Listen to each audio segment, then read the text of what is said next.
जय राधा माधव कुंज बिहारी जय राधा माधव कुंज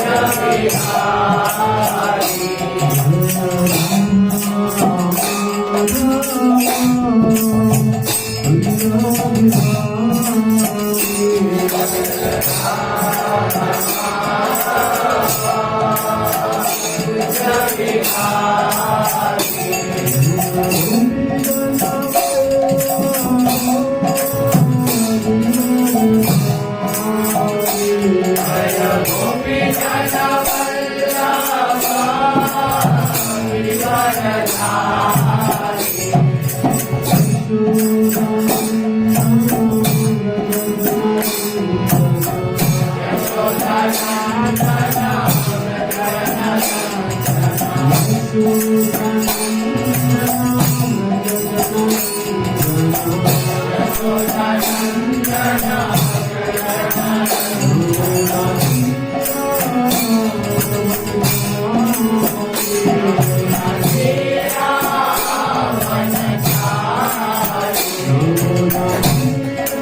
हरिनाम संकीर्तनम यज्ञ की जगत गुरु शील प्रभुपाद की अनंत कोटि वैष्णव वृंद की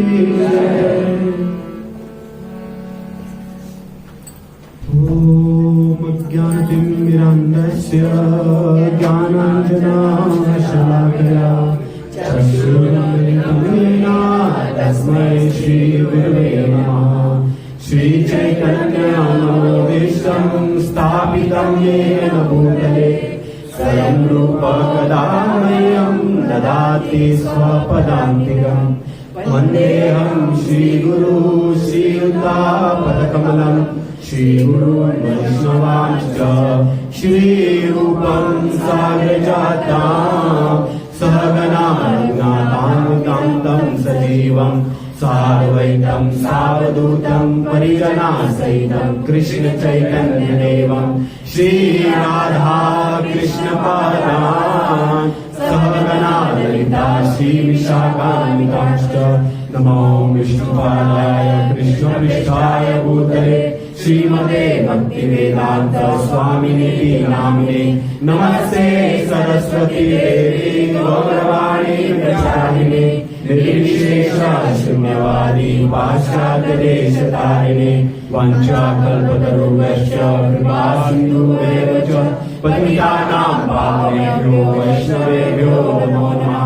नमो महावदन्याय कृष्ण प्रेम प्रदायते कृष्णाय कृष्ण चैतन्य नामिने गौरकिसे नमः। हे कृष्ण करुणा सिंधु दीनबंधु जगत्पते गोपेश गोपिका कांत राधा कांत नमोस्तुते। तप्त कांचन गौरांगी राधे वृंदावनेश्वरी वृषभानुसुते देवी प्रणमामि हरिप्रिये। जय श्री कृष्ण चैतन्य प्रभु नित्यानंद श्री अद्वैत गदाधर शिवासादि गौर भक्तवृंद। हरे कृष्णा कृष्णा कृष्णा हरे हरे हरे राम राम राम हरे हरे। हरे कृष्ण।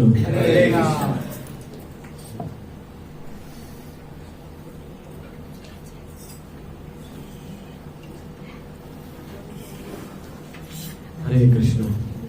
तो आज के इस पावन अवसर गुड़ी पाड़वा के दिन आप सबका स्वागत है। आज यहाँ पर सोडन में सत्संग कार्यक्रम में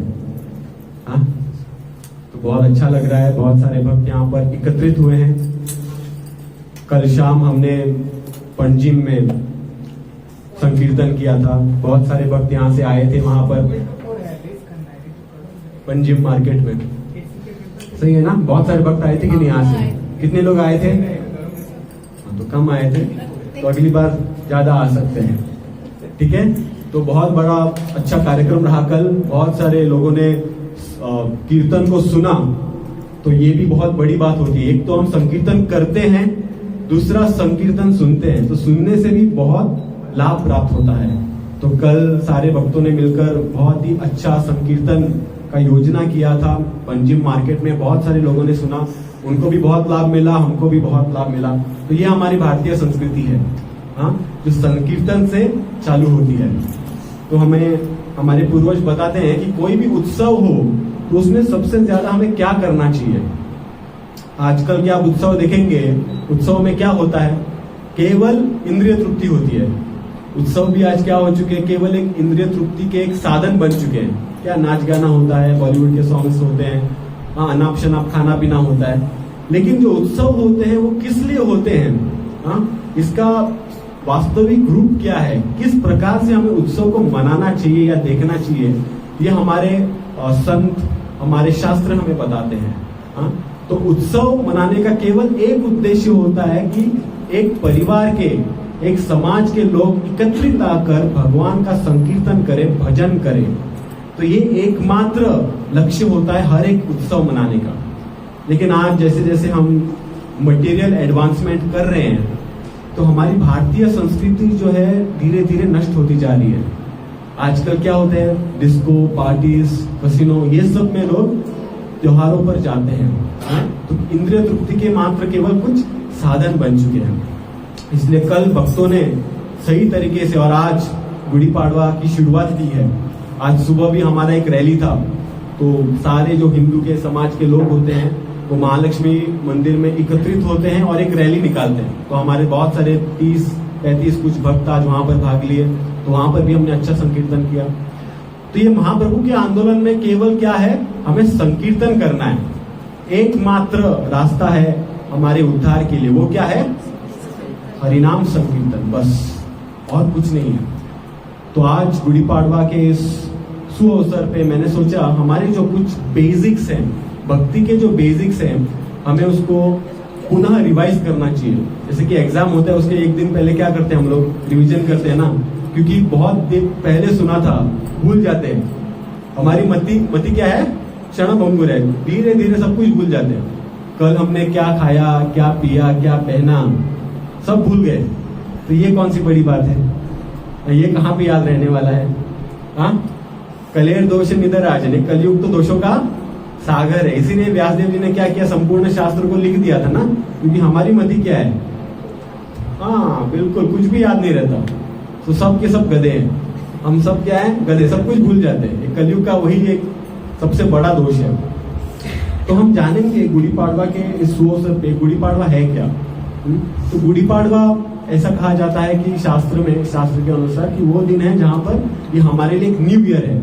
जैसे यहाँ पर हम न्यू ईयर कब मनाते हैं, 1 जनवरी को मनाते हैं सारे संसार के लोग। इंग्लिश कैलेंडर के हिसाब से 1 जनवरी को होता है न्यू ईयर। न्यू ईयर मतलब क्या, एक नया साल का शुरुआत, न्यू ईयर रेजोल्यूशन होता है, बड़े उत्साह के साथ नए साल की शुरुआत होती है। तो इसीलिए हमारे वैदिक संस्कृति के हिसाब से जो नया साल है वो गुड़ी पाड़वा है। कहते हैं इसी दिन ब्रह्मा जी ने भी इस सृष्टि की रचना कंप्लीट किया था, तो आज के दिन से वो चालू हुआ था। तो इसीलिए बहुत ही नए साल का शुरुआत है। तो नए साल की शुरुआत में हम लोग क्या करते हैं, न्यू ईयर रेजोल्यूशन करते हैं, उत्साह के साथ मनाते हैं। इसीलिए हम लोग क्या करते हैं, बाहर हमारे घर के बाहर एक गुड़ी रखते हैं। हाँ, क्या होता है गुड़ी में, एक फ्लैग जैसा होता है वो, बेसिकली उसमें एक उल्टा कलश होता है, उसके नीम के पत्ते होते हैं। तो अगर मैं इसको समराइज करूं तो क्या होता है, ये एक घोषणा है भाग्य की उदय की। हम क्या प्रार्थना कर रहे हैं कि हमारे आज से हमारे भाग्य का जो है उदय हो। जैसे आपने देखा होगा हर मंदिर के ऊपर झंडा होता है कि नहीं। तो हम क्या करते हैं, इस दिन हमारे घर के बाहर भी एक झंडा लगा देते हैं। झंडा मतलब किसका प्रतीक होता है, जीत का प्रतीक। किसकी जीत, हमारी जो दैवी गुण है उसकी जीत। दैवी गुण और असुरी गुण हमारे अंदर ही होते हैं। तो ये जो अच्छे गुण होते हैं उसकी जीत हो और बुरे गुणों की हार हो, इसका प्रतीक होता है। हाँ, तो इसीलिए हम घर के बाहर एक झंडा लगाते हैं कि आज से जो है हमारे भाग्य का उदय हो। हाँ, और असल में अगर हम देखा जाए तो जब तक कोई व्यक्ति और मनुष्य भक्ति के मार्ग में नहीं लगता तब तक उसके भाग्य का उदय नहीं हो सकता। चाहे वो कितने भी झंडे लगा दे, लेकिन बोलेगा मैं तो कृष्ण की भक्ति नहीं करूंगा, तो उसके भाग्य का कभी उदय नहीं हो सकता। तो वास्तविक भाग्य का उदय कब होता है, जब हम भगवान की भक्ति प्रारंभ करते हैं, तो ये वास्तविक भाग्य का उदय होता है। तो आज के दिन जोश और उल्लास के साथ हमें भक्ति मार्ग को और सीरियसली लेना है, अच्छे से उसके मार्ग में चलना है, ये प्रण लेना है। तो आज सभी भक्त क्या कर सकते हैं, प्रण ले सकते हैं कि आज से मैं जो हूँ भक्ति मार्ग में और दृढ़ता पूर्वक आगे बढ़ूंगा या बढ़ूंगी। ये बहुत ज्यादा जरूरी है। और एक चीज होता है, गुड़ी पाड़वा जब हम शुरुआत करते हैं सबसे पहले क्या खाते हैं, कड़वा खाते हैं ना, या डायरेक्ट खाते हैं मीठा चीज? नहीं, सबसे पहले कड़वा खाते हैं, उसके बाद हमको कुछ मीठा खिलाया जाता है। तो ये प्रतीक है कि हमारा जो जीवन है, शुरुआत से ही हमारे जीवन में ये हमको संदेश मिल रहा है कि जीवन में हमारे साथ हमेशा अच्छी चीजें नहीं होंगी। कि बहुत सारे भक्तों की आशा होती है कि हमारे साथ बिल्कुल अच्छा होगा, हम भक्ति में हैं, भगवान की भक्ति कर रहे, सब कुछ अच्छा। नहीं, ये शुरुआत से चलता आ रहा है। तो इसीलिए सबसे पहले हमें कड़वा खिलाया जाता है। बाबा, हमारे जीवन में केवल सुख नहीं होगा, केवल मीठा नहीं होगा, कड़वी चीज भी आएगी। तो उसे सहन करते हुए हमें भगवान की भक्ति करनी है। कोई बोलेगा कड़वा क्यों, डायरेक्ट मीठा ही खाएंगे? क्या होता है, मीठा खा खा के डायबिटीज हो जाएगा। कितना मीठा खाएंगे, ज्यादा मीठा खा सकते हैं क्या? नहीं खा सकते। इसीलिए कड़वा खाना भी उतना ही जरूरी है। 6 प्रकार के अलग अलग रस होते हैं, उसमें से प्रमुख अगर 2 एक्सट्रीम चीजों की बात की जाए तो एक होता है कड़वा और एक होता है मीठा, और इनको मिश्रित करके अलग अलग रस उत्पन्न किए जा सकते हैं, लेकिन एक कड़वा और एक मीठा होता है। हाँ, केवल मीठा खाने से क्या हो जाता है, वो शरीर के लिए हानिकारक होता है। शरीर के लिए क्या होता है, हानिकारक। इसीलिए थोड़ी कड़वी चीजें भी चाहिए। इसीलिए हमारे पूर्वज हमको कहते थे ना, कभी वो नीम के पत्तों का रस हमें खिला देते। क्यों? क्योंकि वो सेहत के लिए अच्छा होता है। उसी प्रकार से हमारा जीवन जो है, केवल अगर अच्छी चीजें भी होने लगी तो हम भगवान को भूल जाएंगे। तो इसीलिए ये कड़वी चीजें, ये जो दुख आपत्ति आती है जीवन में, वो हमें सतर्क बनाता है और भगवान की भक्ति में संलग्न करता है। ये बहुत ज्यादा जरूरी होता है। ये दुख भी क्या करता है, हमें भगवान की भक्ति के मार्ग में दृढ़ता पूर्वक लगाता है। इसीलिए आप देखोगे श्रीमद् भागवत में कुंती महारानी क्या प्रार्थना करती है, वो कहती है कि हे प्रभु, मुझे सुखों से डर लगता है। मुझे डर इस बात का है कि अगर मेरे जीवन में केवल सुख आए तो मैं कहीं आपको भूल ना जाऊं। तो ये भक्तों का प्रार्थना होता है। भक्तों को इस बात का टेंशन नहीं होता कि मेरे पास मेरे पैसे बढ़ेंगे कि नहीं, खाने के लिए क्या होगा। हाँ, इस बात का कभी टेंशन नहीं होता। भक्तों का केवल एक टेंशन है, वो क्या है, कहीं भगवान को मैं भूल ना जाऊं। इसीलिए वो कभी नहीं भूलना है। हाँ, जब प्राण तन से निकले मोरा सावरा निकट हो, तो भक्तों की ये प्रार्थना रहती है, जब मैं अपने प्राणों को त्यागूं, मैं मेरे कृष्ण का स्मरण करूं। अंत काले जब माम एवं स्मरण मुक्तवा कलेवरम। तो भक्तों का बस एक ही टेंशन है, वो कभी भगवान को भूलना नहीं चाहते।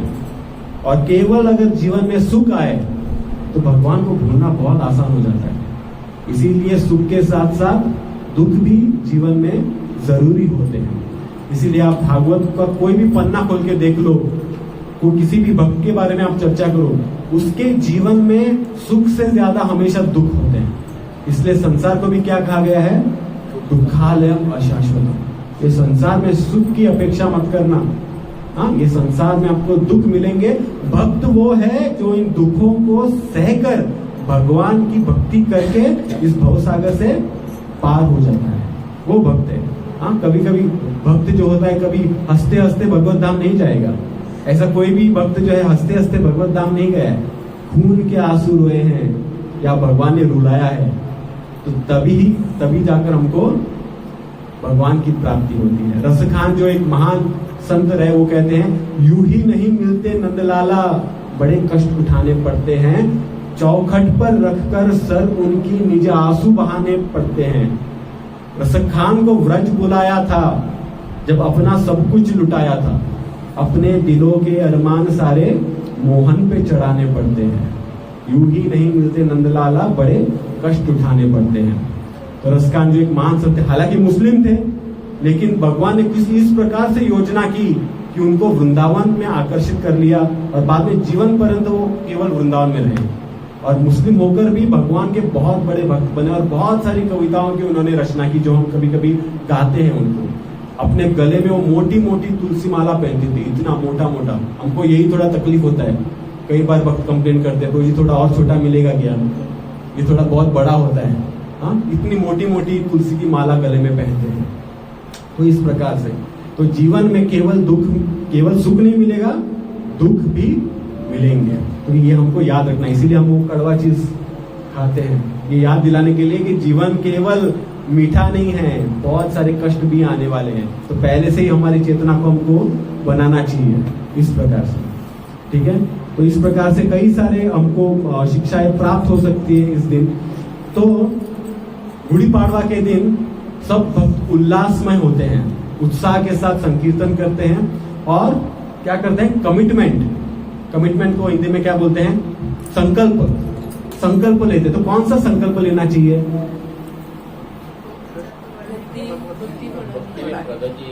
भक्ति में प्रगति करेंगे। कैसे करेंगे प्रगति, भगवान का नाम जप। ठीक है, तो कहते हैं आचार्य, अनुकूल्यस्य संकल्पम प्रतिकूल्यस्य वर्जनम। मतलब क्या है, जो भक्ति के लिए फेवरेबल है, जो भक्ति में फेवरेबल है, उसको अपनाना चाहिए। और जो भक्ति मार्ग के लिए बाधा बन रहा है, उसको दूर हटाना चाहिए। भक्ति मार्ग में बाधा क्या बनता है? हमारे घर में टीवी होते हैं, फोन होते हैं, ठीक है, और क्या क्या चीज होता है? पार्टीज होता है, एंटरटेनमेंट होता है, आइनॉक्स में जाते हैं। हाँ, कई सारे भक्तों का प्रॉब्लम होता है। हाँ, किसी का प्रसाद मुश्किल होता है, किसी का चाय नहीं छूट रहा है। हाँ, इस प्रकार से कई सारे प्रॉब्लम्स होते हैं कि नहीं? तो अभी तो आप इतने सारे वर्षों से इस्कॉन में आप जानते होंगे 4 नियम क्या क्या है। हाँ, कौन से चार नियम है? नशा नहीं करना है, जुआ नहीं खेलना है, मांसाहार नहीं करना है और अवैवाहिक संग नहीं रखना है। तो ये 4 नियम है। तो कई सारे भक्तों को कठिनाई होता है, हमको भी होता है, मुश्किल है, क्योंकि ये कलयुग ही ऐसा है। हाँ, कलेर दोष निधराजन, लेकिन फिर भी भक्तों के संग में आने से हम इसको पार कर ले जा सकते हैं। जो वरिष्ठ वैष्णव है उनसे बात करके, प्रभु ये हमारा प्रॉब्लम है, ये हमसे नहीं छूट रहा है, कुछ मदद करो, तो वो आपको सही तरीके से आपको बता सकते हैं, आपको गाइड कर सकते हैं। हाँ, तो जो प्रतिकूल्यस्य वर्जनम और अनुकूल्यस्य संकल्पम, जो अनुकूल है भक्ति के लिए वो हमें अपनाना चाहिए। जैसे कि नाम जप हो, और क्या हो, कौन सी चीज है भक्ति में अनुकूल? तो 5 प्रमुख चीज है, याद रखिए। भक्ति में प्रगति करना है तो ये 5 चीजों को याद रखिए हमेशा। हाँ, और ये हमेशा ये 5 चीजों को अच्छा करने का प्रयास कीजिए। सबसे पहले क्या? सबसे पहले नाम। हाँ, सबसे पहले जो अपना नाम है, जो हरिनाम करते हैं, उसको हमें अच्छा करने का प्रयास करना है। हाँ, पूर्ण अमृत आस्वादम, इस हरिनाम में सब कुछ अमृत है। जो हम सब लोग अमृत, अभी कुंभ मेला में जा रहे थे ना, क्यों जा रहे थे? क्योंकि सबको लग रहा था अरे अमृत मिलेगा। लेकिन चैतन्य महाप्रभु शिक्षाष्टकम में कहते हैं पूर्ण अमृत आस्वादनम, कहते हैं कि नहीं? तो इस जो हरिनाम में संपूर्ण अमृत है, और सही में अमृत है। हाँ, तो इसमें सारा अमृत है। जब हम हरिनाम जप करते हैं तो वास्तविक रूप में हम अमर बन जाते हैं। क्यों? क्योंकि हमारे पिछले जन्म के सारे पाप पुण्य सब कुछ मिट जाते हैं और हमें भगवत धाम जाने का अवसर मिलता है। तो ये वास्तविक अमरता है ना। आप यहाँ पर अमृत भी पियोगे, जैसे अभी ब्रह्मा इंद्र इन्होंने अमृत पिया है कि नहीं? लेकिन कहते हैं शास्त्र में उनकी भी मृत्यु है कि नहीं? हालांकि ब्रह्मा जी के 100 साल है, मतलब करोड़ों वर्ष हैं, लेकिन फिर भी उनकी मृत्यु है। लेकिन जो हरिनाम का अमृत पान कर लेता है उसकी कभी मृत्यु नहीं होती, वो वास्तविक रूप में अमर बन जाता है, क्योंकि उसे भगवत धाम मिल जाता है। तो हमें इस अमृत की जरूरत है। हमें किस अमृत की जरूरत है? ये हरिनामामृत। इसीलिए हरिनाम को अमृत कहा गया, हरिनामामृत। तो इसीलिए हरिदास ठाकुर जी कहते हैं खंड खंड करी देह यदि जाए प्राण तबाहु आमी वदने ना छाड़ी को हरिनाम। यहाँ पर मायापुर के भक्त आए हैं, मैंने सुना। प्रभु जी, मेरा इतना बंगाली आता नहीं, मैंने सिर्फ सुन के ये किया है। तो प्रभु जी जी बहुत ही सुंदर मृदंग बजाते हैं, बहुत ही अच्छा कीर्तन करते हैं। तो अच्छा लगा आप लोगों को यहाँ पर देखकर। तो चैतन्य महाप्रभु का कृपा से अभी यहाँ पर भी मायापुर है, कह सकते हैं। यहाँ पर भी जगन्नाथ बलदेव सुभद्रा मैया है, गौर नेता है, श्रील प्रभुपाद जी और चैतन्य महाप्रभु की कृपा है। और हमारा भी भाग्य कि आप लोग आज यहाँ पर आए हैं, तो बहुत अच्छा लग रहा है हमें। तो मैं कह रहा था कि नाम में बहुत बड़ी श्रद्धा होनी चाहिए। हरिदास ठाकुर जी कहते हैं खंड खंड करी देह यदि जाए प्राण, मेरे शरीर के आप टुकड़े टुकड़े कर लो, हाँ, लेकिन हर एक टुकड़े से केवल एक ही ध्वनि निकलेगी, क्या? हरे कृष्णा कृष्णा कृष्णा हरे हरे, हरे राम राम राम हरे हरे। तो सर्वप्रथम नाम जप में बहुत हमें निष्ठा होनी चाहिए, श्रद्धा होनी चाहिए कि ये जो जप है, ये नाम जप है, वो हमें पार ले जाएगा, ये हमें तार देगा। इसीलिए नाम जप हमें कभी भी नहीं छोड़ना है, किसी भी अवस्था में। दूसरा, हाँ, भागवत श्रवण, भागवत पढ़ना है। प्रभुपाद जी ने इतने कष्टों के साथ हमारे लिए श्रीमद् भागवतम लिखा है, भगवत गीता श्रीमद् भागवतम। लेकिन बहुत बार क्या होता है, हमारे पास समय नहीं होता या हमारे आलसीपन के कारण हम वो पढ़ नहीं पाते। तो आज के दिन हम प्रयास कर सकते, एक छोटा कमिटमेंट ले सकते हैं। जो कभी भगवत गीता पढ़ते नहीं है, भागवतम, तो आज के दिन कम से कम एक पन्ना में पढ़ूंगा या पढ़ूंगी। प्रभुपाद जी ने इतने मेहनत से लिखा है। हाँ, प्रभुपाद जी ने कहा, एक बार वो कृष्णा बुक का प्रिंटिंग कर रहे थे, तो उन्होंने कहा कि ये जो कृष्णा बुक है यदि कोई पढ़ लेता है तो उनको कृष्ण प्रेम की प्राप्ति हो जाती है। तो सारे भक्त बहुत खुश हो गए, अरे कृष्णा बुक जो पढ़ लेता है कृष्ण प्रेम की प्राप्ति हो जाते हैं। प्रभुपाद जी ने बाद में मॉडिफाई किया, बोले पूरा नहीं पढ़ पाए, कम से कम आधा भी पढ़ लिया तो भी हो जाएगा कृष्ण प्रेम की प्राप्ति। हाँ, तो बाद में बहुत भक्त और खुश हो गए, बोले बहुत बढ़िया, इतना आसान है। बाद में बोले चलो किसी के पास वक्त नहीं है, आधा नहीं पढ़ा, केवल एक चैप्टर पढ़ लिया फिर भी हो जाएगा। बाद में बोले किसी के पास वक्त ही नहीं है, एक चैप्टर छोड़ो, एक पन्ना भी पढ़ लिया, एक पन्ना भी छोड़ो, एक पैराग्राफ पढ़ लिया, बोले वो एक पैराग्राफ भी छोड़ो, कोई एक शब्द भी अगर पढ़ लेता है तो भी उसे कृष्ण प्रेम की प्राप्ति हो जाती है। लेकिन आपको एक शब्द नहीं पढ़ना है, ठीक है? ये क्या होता है, एडवर्टाइजमेंट है। आपको संपूर्ण कृष्ण बुक संपूर्ण पढ़ना, क्योंकि इनमें सारी लीलाएं हैं। एक बार आप सबको पता होगा कि 4 संप्रदाय होते हैं। कौन से संप्रदाय वैष्णव के? श्री रुद्र कुमार ब्रह्मा। हमारा जो इस्कॉन है ब्रह्म संप्रदाय है, हाँ, ब्रह्म मध्व गौड़ीय संप्रदाय। तो एक बार श्रील प्रभुपाद जी का जो कृष्णा बुक है वो एक श्री संप्रदाय के आचार्य के पास गया। श्री संप्रदाय के अलग आचार्य होते हैं, हमारे मध्व संप्रदाय ब्रह्म संप्रदाय के अलग आचार्य होते हैं। तो एक बार एक श्री संप्रदाय का व्यक्ति जो आचार्य थे वो श्रील प्रभुपाद जी का कृष्णा बुक पढ़ते हैं और वो कमेंट करते हैं, वो बोलते हैं ये जो कृष्णा बुक श्रीमद् भागवत है ये प्रभुपाद ने लिखा ही नहीं है। बोलते हैं ये प्रभुपाद ने अपने मन से लिखा ही नहीं, ये साक्षात कृष्ण भगवान ने उन्हें बोला है लिखने के लिए। ये कौन बोल रहे हैं? हाँ, श्री संप्रदाय के एक आचार्य बोल रहे हैं। मतलब देखिए, श्रील प्रभुपाद जी का गुणगान सिर्फ हमारे संप्रदाय में नहीं होता, पूरे विश्व भर में होता है। हर एक संप्रदाय का व्यक्ति जो है श्रील प्रभुपाद जी का गुणगान करता है। हाँ, तो आप तो बोलोगे अरे आप तो इस्कॉन सही है इसीलिए उनका गुणगान कर रहे हो। नहीं, विश्व भर के सारे जो आचार्य है वो उनका गुणगान करते हैं। हाँ, वो बात अलग है कि इस्कॉन को थोड़ा क्रिटिसिज्म मिलता है, अलग अलग लोग थोड़ा क्रिटिसाइज करते हैं, लेकिन जो वास्तविक रूप में पंडित हैं वो जान पाते हैं कि इस्कॉन का क्या योगदान रहा है इस विश्व के लिए। श्रील प्रभुपाद जी की असीम कृपा है, जो उन्होंने भागवत हम सबके लिए लिखा है उसे हमें एक बार तो जीवन में कम से कम पूरा उसका पठन कर देना चाहिए। हाँ, श्रील प्रभुपाद जी अंतिम समय में भी श्रीमद् भागवत का ट्रांसलेशन कर रहे थे। अंतिम समय में श्रीमद् भागवतम, अगर आप देखोगे श्रीमद् भागवतम का पूरा जो उसमें 12 अध्याय रहते हैं उसमें 10वां आधा और 11वां और 12वां श्रील प्रभुपाद जी के शिष्यों ने ट्रांसलेट किया है, प्रभुपाद जी ने नहीं किया, क्योंकि जब वो 10वां अध्याय कर रहे थे तभी वो ये शरीर छोड़ के भगवत धाम चले जाते हैं। मतलब आप जीवन के अंतिम क्षण तक आप देखोगे, आप यूट्यूब पे कभी वीडियो देख लेना, अंतिम क्षण तक वो क्या कर रहे हैं, ट्रांसलेशंस बता रहे हैं, परपट्स बता रहे हैं अंतिम समय तक। और प्रभुपाद कहे मैं अंतिम क्षण तक ये करूंगा। तो इतना जरूरी है, इतना कष्ट प्रभुपाद जी ने लिया है।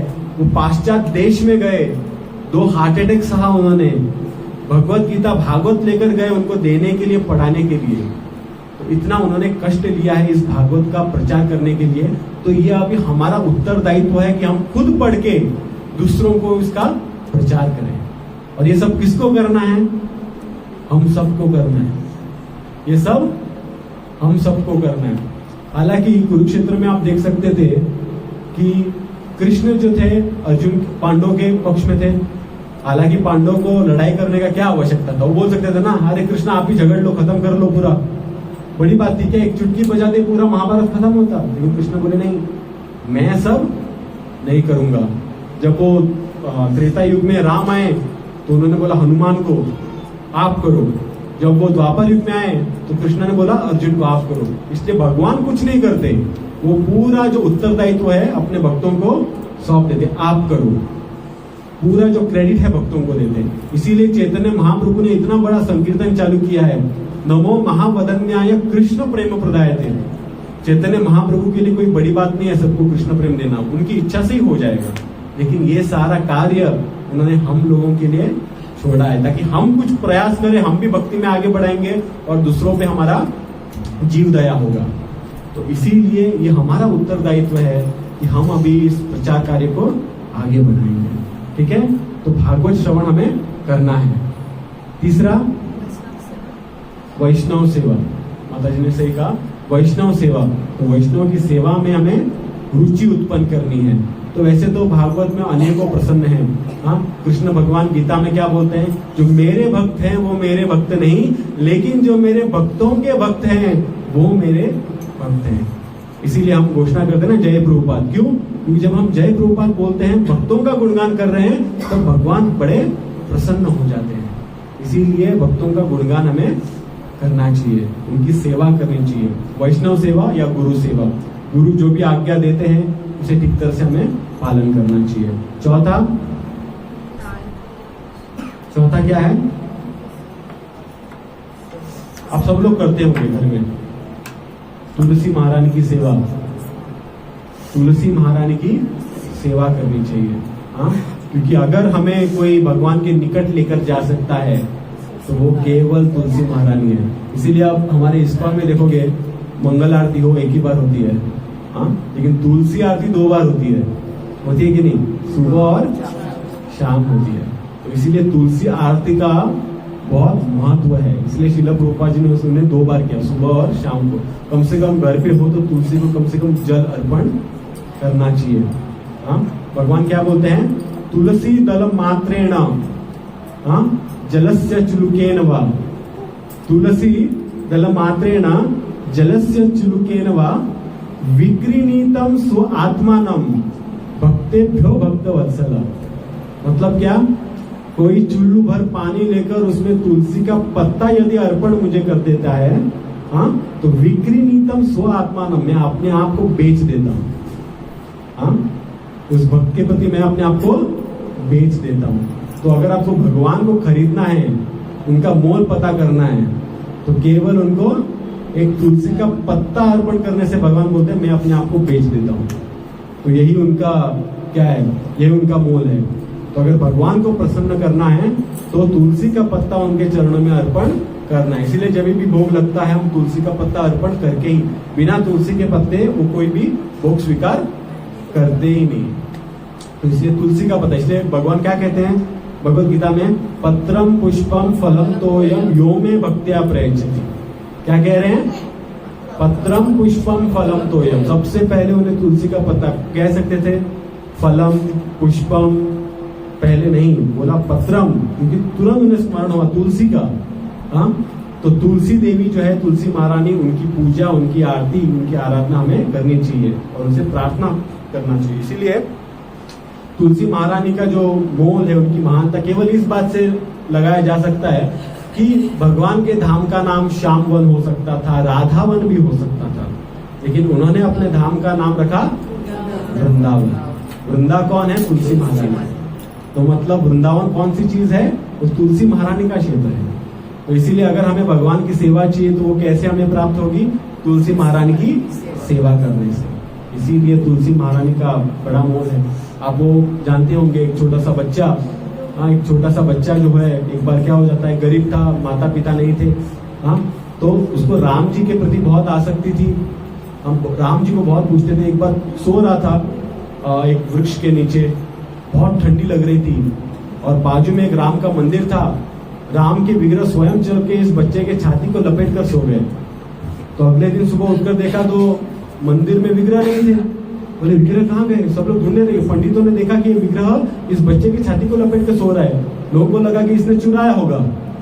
तो बाद में सब लोग कोसने लगे, यार तू चोर है, तूने विग्रहों को चुराया था, चुराने का प्रयास किया। तो बच्चा बोला मुझे पता नहीं, मैंने कभी इस विग्रह को देखा ही नहीं। तो बाद में ऐसा कर करके उसे मारने वाले थे कि एक संत आए और बोलने लगे इस बच्चे को मैं मेरे आश्रम में लेके जाता हूँ और उसे वहां पर कुछ सेवा देता हूँ, आप इसे छोड़ दो। बाद में इस बच्चे को लेकर जाते हैं वो संत अपने आश्रम में और उन्हें तुलसी महारानी की सेवा में लगाते हैं।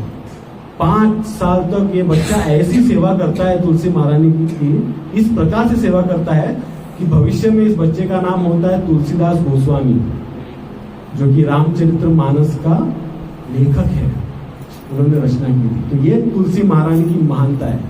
जो भी तुलसी महारानी को प्रसन्न करेगा वो सीधा भगवत धाम।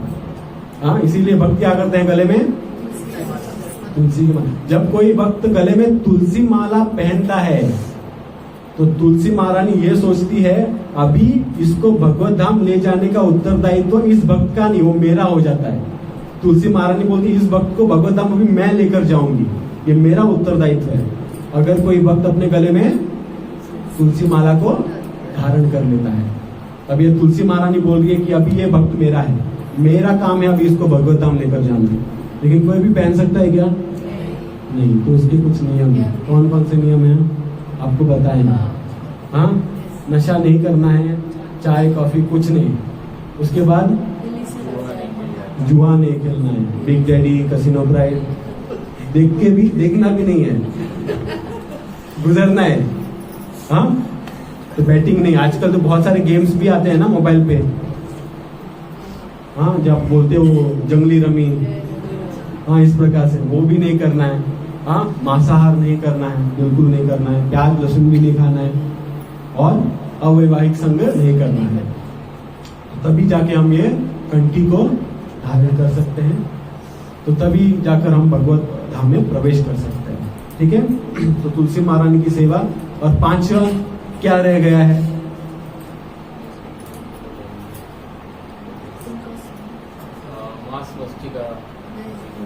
पांचवा क्या रह गया है? आप लोग भूल गए कुछ। नाम जप हो गया, तुलसी महारानी की सेवा, भागवतम, वैष्णव सेवा। पांचवा नाम जप में आ गया एकादशी। भगवत गीता में कृष्ण भगवान क्या बताते हैं? सारे दिनों में मैं एकादशी हूँ, सारे व्रतों में एकादशी व्रत हूँ। इसीलिए एकादशी व्रत करना चाहिए। जितना भी हो सकता है हमें एकादशी व्रत का कठोरता से पालन करना चाहिए। मुश्किल है लेकिन करना चाहिए। अभी पांडवा निर्जला एकादशी आएगा, केवल नाम सुन के पसीना छूट जाता है। निर्जला एकादशी है, क्या होगा? हाँ, तो इस प्रकार से एकादशी व्रत, क्योंकि थोड़े लोगों को सही में प्रॉब्लम होता है क्योंकि वो फास्टिंग ज्यादा कर नहीं पाते। लेकिन जिस प्रकार से हो सकता है आपको करने का प्रयास करना चाहिए। ठीक है, ये 5 चीज कभी नहीं भूलना है। कौन कौन सा? नाम जप, तुलसी महारानी का सेवा, भागवतम का सेवा, भागवतम श्रवण, गुरु सेवा या वैष्णव सेवा और एकादशी व्रत का पालन। तो हमको भक्ति में प्रगति कैसे करना है? इन 5 चीजों में रुचि बनाने रखनी है। ये 5 चीजों में देखना है, नाम जप करना है। किस प्रकार से मैं अच्छा नाम जप कर सकता हूँ या कर सकती हूँ। हाँ, अगर बहुत लेट नाइट हो रहा है, थोड़ा मैं सुबह उठने का प्रयास करूंगा। हाँ, थोड़ा अच्छा सुबह सुबह जप करने का प्रयास करूंगा। तो इस प्रकार से 16 माला कर ही रहा हूँ तो चलो 1 माला और बढ़ा दे, 1-2 माला और बढ़ा दे। या कभी कभी बीच में छूट रहा है तो नहीं करना है। अभी से आज से क्या करना है? निरंतर रूप से सबसे पहले मैं क्या करूंगा, करूंगी उठ के माला का जब कंप्लीट करूंगा। तो इस प्रकार से आपको कमिटमेंट्स करने हैं। उसके बाद तुलसी महारानी का सेवा तो सब लोग करते हैं, तुलसी आरती तो करते हैं। भागवतम पढ़ना चालू करना है। अगर कोई अभी तक चालू भी नहीं किया है भागवतम, आज से चालू करो। कम से कम एक पन्ना, 2 पन्ना, 1 श्लोका। हाँ, कहते हैं अगर आप 40 पन्ने एक दिन में पढ़ोगे श्रीमद् भागवत के, तो 1 साल में आप खत्म कर सकते हो। 40 पन्ने हर रोज पढ़ना है, लेकिन क्योंकि 1-1 घंटा पड़ेगा। अगर 20 पन्ने पढ़ोगे तो 2 साल लगेगा। 10 पन्ने पढ़ोगे तो 4 साल लगेगा। 5 पन्ने पढ़ोगे तो 8 साल लगेगा। और 1 पन्ना या 1 श्लोका 10-12 साल लग जाएंगे। तो इतना नहीं करना है, थोड़ा तीव्रता से। भगवत गीता आप 1 श्लोक पढ़ोगे तो 2 साल में हो जाता है, लेकिन भागवत का 1 श्लोक पढ़ोगे तो 10-12 साल हो जाएगा, लेकिन कंप्लीट हो जाएगा। ठीक है, कम से कम 1 पन्ना पढ़ने का प्रयास करना है। और भागवत ऐसी चीज है ना, आप खोल के पढ़ोगे तो आप छोड़ोगे नहीं। ये आजकल के मूवीज किस पे बने हैं? क्या होता है उसमें? एक हीरो होता है, हीरोइन होता है, एक विलन होता है। हीरो और विलन का झगड़ा। हाँ, हीरोइन को हीरो लेकर आता है। कहाँ क्या है? सब महाभारत रामायण भी तो है, और कुछ नया कर नहीं पाया आज तक। केवल VFX कभी डालते होंगे, लेकिन स्टोरी तो वही है ना, हीरो हीरोइन विलन। और कुछ है क्या नया? नया पात्र आता है कुछ? लेकिन महाभारत आप खोल के पढ़ोगे तो उसमें कितना है। और आचार्यों की टीका टिप्पणी पढ़ोगे तो उसमें भी आप मतलब रोमांच है, पूरा रोमांचक है। तो इसीलिए हमें निरंतर रूप से पढ़ने का प्रयास करना चाहिए। एकादशी व्रत का ठीक तरह से पालन करना चाहिए। और जितना भी हो सकता है सेवा में आपको ध्यान देना पड़ेगा, क्योंकि इतने सारी सेवाएं होती हैं, कई सारे माता जी गार्लैंड बनाती है, संकीर्तन की योजना करती है, कोई झाड़ू मारता है, तो ये सारे सेवा भी बहुत ज्यादा जरूरी है। ठीक है, तो ये 5 चीज हमको याद रखनी है और उसको बेहतर करने का प्रयास करना है, ये जरूरी है। ठीक है, चाणक्य पंडित कहते हैं कि 3 चीजों से हमें हमेशा संतुष्ट रहना चाहिए और 3 चीजों से हमें कभी संतुष्ट नहीं रहना चाहिए। कौन सी चीज है जिससे हमें संतुष्ट रहना चाहिए, पता है आपको? जो भी धन है। संतुष्ट हैं आप लोग? संतुष्ट है जितना धन है, मतलब बस अभी ज्यादा कुछ नहीं करना है। हाँ, तो धन से हमेशा संतुष्ट रहे, जितना भी धन है संतुष्ट रहे।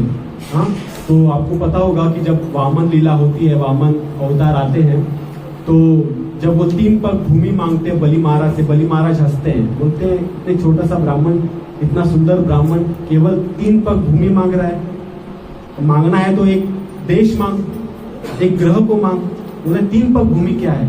तो बोलते हैं, वहां बहुत ही सुंदर तरीके से बोलते हैं वामन देव जी, तो बोलते हैं अगर जिस व्यक्ति के पास जितना है, अगर वो उससे संतुष्ट नहीं है, उस व्यक्ति को इस संसार के सारे इंद्रिय तृप्ति के भी अगर साधन आप दे दो तो भी वो कभी संतुष्ट नहीं रहेगा। मतलब जिसके पास अभी जो जिस अवस्था में है, अगर वो उसमें संतुष्ट नहीं है तो उसको कुछ भी दे दो आप, वो कभी संतुष्ट नहीं रहेगा। मान लो अंबानी है, अभी बेचारा अभी भी काम कर रहा है, मतलब इतना है पैसा कि उसके 20 पीढ़ियां निकल जाएंगी, तो फिर भी काम कर रहे हैं, फिर भी कमा रहे हैं, क्या फायदा है? हाँ, तो उस प्रकार से हमारा जो मन है हमको कभी संतुष्ट रहने नहीं देगा। एक बंगला है तो दूसरा बंगला चाहिए, एक गाड़ी है तो दूसरी गाड़ी चाहिए, तो इस प्रकार से दिल मांगे मोर, ये हमेशा दिल मांगे मोर, और चाहिए और चाहिए, हमेशा कभी संतुष्ट नहीं होता। तो इसलिए जो भी धन है संतुष्ट रहो, जो भी जीवन साथी मिले संतुष्ट रहो, उसमें कोई ऑप्शन नहीं। अभी जो भी जीवन साथी है संतुष्ट रहो। तो कभी कभी गौर गोपाल को ये ऐसे ही मजाक में बताते हैं कि उनको अपनी पत्नियों में सारे दोष दिखते हैं, और पड़ोसियों की बीवी जो होती है उसमें सारे अच्छे गुण दिखते हैं। तो हमेशा इस प्रकार से हम क्या होते हैं, अपने पत्नी या पति के ऊपर सारे दोष ढूंढते हैं और दूसरों में सारी खूबियां दिखती है। हाँ, तो इस प्रकार से नहीं होना चाहिए, हमको कंटेंट रहना चाहिए। जितना भी मिला है, जो भी जीवन साथी मिला है, जितना भी धन मिला है, खुश रहो उससे। ठीक है, और तीसरा आहार, जो भी भोजन मिले खुश रहो। ऐसा नहीं कि आज थोड़ा पनीर कम क्यों डाला है, मटर ज्यादा है, आलू कम होना चाहिए, तो कभी दोष नहीं। जो भी जैसा भी है भगवान का प्रसाद हमें पा लेना चाहिए, जो भी आहार हमको मिले। ठीक है, और 3 चीजें हमको कभी संतुष्ट नहीं रहना चाहिए। कौन सी चीज है? नाम जप, दान। बहुत ही माता जी ने सही बोला, नाम जप, कभी संतुष्ट मत रहना। नहीं, हमारा भक्तों का कभी कभी रहता है, इसलिए क्या होता है, वो हम जो माला करते हैं, जो 108 मणि होता है, उस पर ज्यादा ध्यान नहीं रहता, उसको जो बाहर टंगा होता है वो काउंटर उस पर कई बार ज्यादा ध्यान रहता है अपना, वो कब खत्म होगा। हाँ, तो इस प्रकार से हो जाता है एक मेंटेलिटी, क्योंकि हम जो भक्ति कर रहे हैं वो साधना भक्ति है। इसका एक कारण है कि हम जो भक्ति कर रहे हैं वो साधना भक्ति है। 3 प्रकार की भक्ति होती है। कौन सी? भरत महाराज जी के प्रसंग में हमने देखी थी, 3 प्रकार की भक्ति होती है। कौन सी? एक तो साधना भक्ति जो हम कर रहे हैं, और एक जो वृंदावन की गोपियां करते हैं वो है प्रेम भक्ति। और प्रेम भक्ति और साधना भक्ति के बीच में होता है भाव भक्ति, जो भरत महाराज कर रहे थे, जिस स्तर पे वो पहुंचे थे, लेकिन वहां पर पहुंचने के बाद भी उनका पतन हो जाता है उस हिरण की वजह से। वो भाव भक्ति में थे, तो हम तो फिर भी साधना कर रहे हैं, तो हमारा क्या मोल है, हमारी क्या औकात है भरत महाराज के आगे? तो हमारा पतन तो कभी भी मुमकिन है।